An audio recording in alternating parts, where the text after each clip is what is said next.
তো বন্ধুরা দেখো, আজকে ছেলে আর মেয়ে দুজনে মিলে আমার জন্য এই কেকটা নিয়ে এসছে। আজকে আমার বার্থডে, আমার নিজেরই মনে ছিল না, কারণ আমি এত তালের মধ্যে থাকি না, সত্যি কথা বলতে আমার নিজেরই মনে ছিল না। তো মা ফোন করেছিল সন্ধ্যেবেলায়, ফোন করে তখন মা মনে করিয়ে দিয়েছে। হ্যাঁ, তো তখন ছেলে মেয়ে নিজেদের মধ্যে আলোচনা হয়ে গেছে যে কেকটা নিয়ে আসবে। এই কেক নিয়ে আসলো, নিয়ে এসে আমাকে কাটালো। তখন আমি ভিডিও করিনি, কারণ আমি ভাবতেই পারিনি যে ওরা এই কেকটা নিয়ে আসবে। প্রত্যেক বছরই আনে, কিন্তু আমাকে জানিয়ে আনে না। আর আমি একটু ক্লিপ তুলেছি, আমি অ্যাড করে দেবো ওটা। আর আমি নিজেই বুঝতে পারিনি যে মানে কেকটা নিয়ে এসছে ওরা। আর মা যখন ফোন করেছিল আমি কান্নাই করে দিয়েছিলাম, কারণ একবার কথাটাই আমি ভুলতে পারি না। একবার আমি বলেছিলাম যে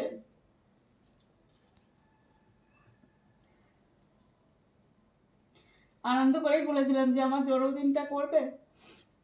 তখন আমাকে শুনতে হয়েছিল যে যে জন্ম দিয়েছে তাকে বলো।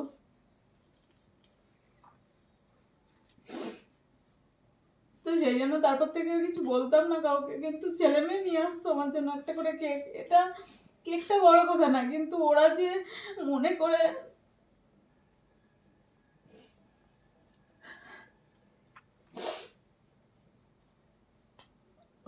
করে এটা করেছে, এটাই আমার কাছে অনেক বড়। আর সত্যি কথা বলতে অনেক কিছু হারিয়ে ফেলেছি।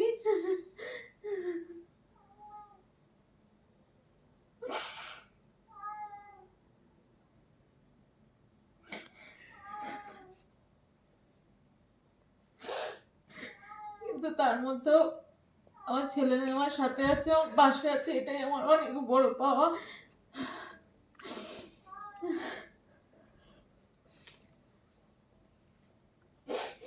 তোমার গিফটটা দেখাও।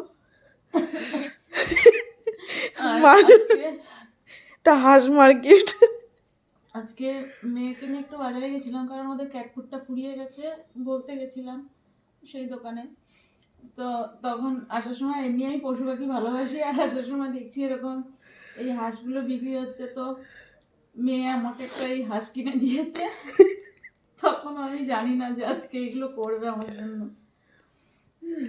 এইগুলো বড় না, কিন্তু ওরা যে মনে রেখে করেছে আমার জন্য, এটাই অনেক বড়।